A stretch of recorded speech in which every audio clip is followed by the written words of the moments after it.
I was talking to Michael Patterson. So there's a man. Wait, I better roll these the windows up. Hold on.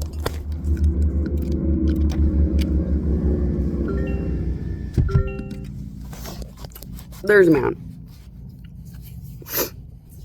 A human man who's murder happy, off the charts, named Michael Patterson. He murdered off the charts with his wife and turned the United States into the biggest rape and murder of a dead god, sickening place ever known. That man used to be my husband, the greatest giant father of gods in existence. He turned into the biggest murdering destruction of my existence ever known. He thinks I'm some kind of fuck you, dumb fuck, stupid fuck, retard fuck. So I'm sitting here saying, you're all mine, like a sinister weirdo. And he's like, because you're a retard, because you're a fuck you retard, because if I act nice, you're such a fuck you retard. I was like, buddy. When we were married, I'd give you my life and death and everything I didn't even have left. Now that you've murdered me and you're my enemy, what it means is your ass is mine, and I reinvent death for a living. And it's time for him to teach all these disgusting 666 how to reach a death plateau no one can comprehend and start from there. Because he will do whatever he has to do. They all will. They have to be more dead than all death that has ever existed right from the beginning. So, while these people are still calling me the fuck you idiot retard,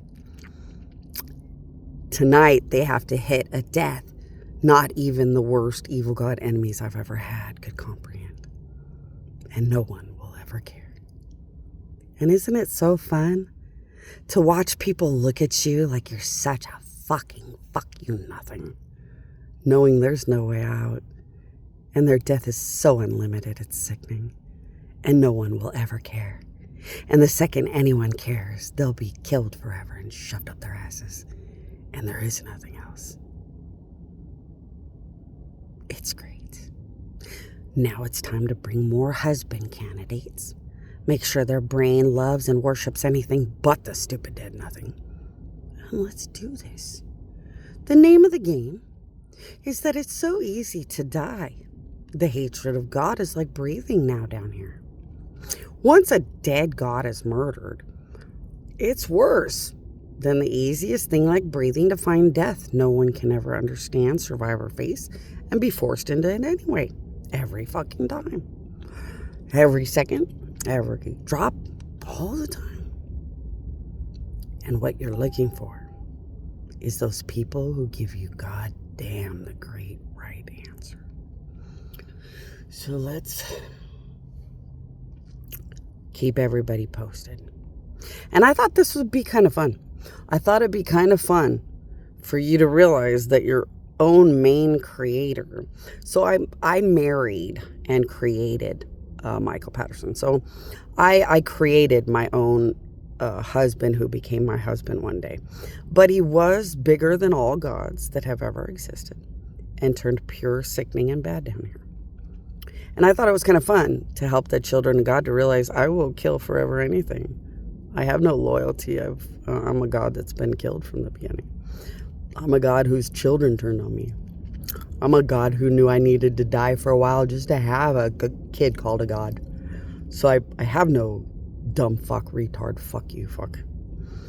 But the world will always look at you like a fuck you retard, like a stupid idiot, because if they can murder you and treat you like shit, you must be the world's biggest fuck you, dumb fuck nothing. So I thought, well, let's let the children of God hang out and understand these things. Now, children of God, you aren't going to want to understand how somebody who used to be God's dad needs to die worse than anything with his wife. But this might be kind of hardcore and cool and amazing to be the children of God that learn how much death and despair needs to ring. And do people ever get to live? when they have done the unthinkable against God? And if they do, how much god-awful death and more do they need to go through just to have the privilege to find any way out? Instead of watching the dead like it matters, because the dead bury their own dead and nobody gives a shit, for the children of God, the better story would be joining with the gods through my queen, my queen, my queen, and following what would anybody and everybody need to do to get to that damn island. When they're guilty, would they ever get to the island, and how? When they're only a tiny bit guilty of something, how do you make more right than wrong? What does that really look like? How does God break that down to help you to understand those things?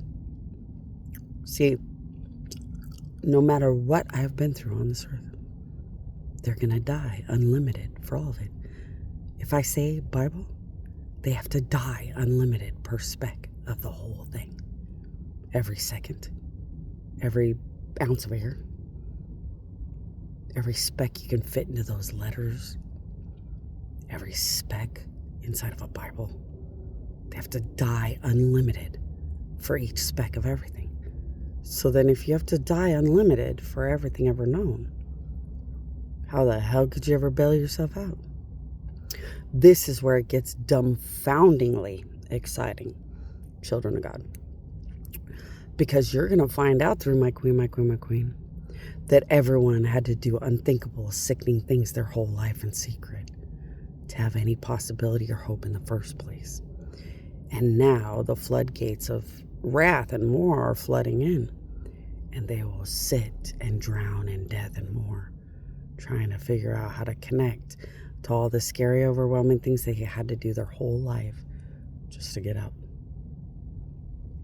Kind of cool, kind of empowering. If you're a child of God who feels like God just looks like such a dead joke, nothing, boy, you start to realize why gods don't care if they look like a dead joke, nothing. Because it just surrounds everybody else in death they'll never get out of. So see, that's kind of a cool thing too. It'd be cool to go to my queen, my queen, my queen, and realize when Jesus was getting whipped. So they whipped the holy hell out of his back, and he sat on the cross. It's fun to watch him get whipped, but watch the astronomical death pile on top of everyone with any, just like if they even looked at him in the wrong way, all that death is sitting on top of them. Because holy sacred blood you cannot pay back. So they just sit there laughing or thinking it's funny Jesus getting whipped. And they don't realize the astronomical amount of death that just starts sitting on top of their soul and surrounding them like a really creepy, scary cage, and overtakes their death forever. And it's the fun of sitting there acting like a worthless or weak, defenseless, wishing someone would save you, wishing someone would care, and watching the good make good choices and receive good things from God, and watching the bad make bad choices because you seem so weak and defenseless it makes them go off the charts. And the beauty of knowing that they're all Mr. Barbecue and they'll all never get out, and you get to sit with gods and angels forever and have a barbecue at their expense forever, and all they do is burn or freeze or rot in death, unthinkable, unsurvivable, forever. And sometimes you look at gods and say, we need to revamp or rethink this because they will degrade Jesus or me as long as possible, knowing that they're going to die forever that badly and degradedly.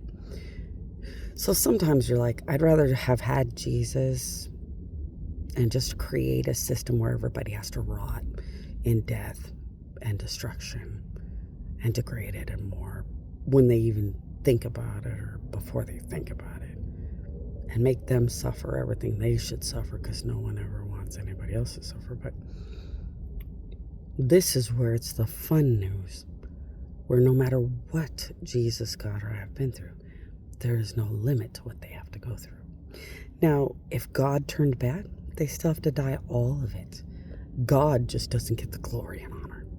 If Jesus turns bad, they still have to die all of it. But Jesus doesn't get the glory or honor. So see, the beauty of God, and in the one way that God is a good God, if you're a victim, those people paid. And they paid to the largest amount that a God could prosecute in the name of a victim. Whether that victim even turned bad or anything else. And that's a good thing, because you're like, well, I got raped, but then I murdered. Well, at least you know God hit the rapist that raped you with the maximum punishment. But when you murdered, see, now you got your own punishment to work through. And that's the hard thing. Gods have to sit and hash those kind of things out for a living. And there's nothing like my queen, my queen, my queen to join with all the fun of this stuff.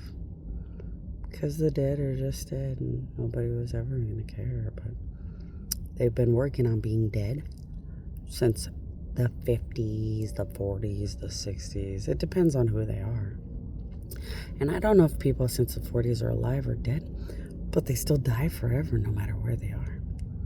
So it is kind of fun to go over the unthinkable reality of how planets will plot Jesus, God, and I death before we even get to the planet, and how gross or unthinkable people could and would and do become with the devil and more, and how it all plays out when it's time for them to die.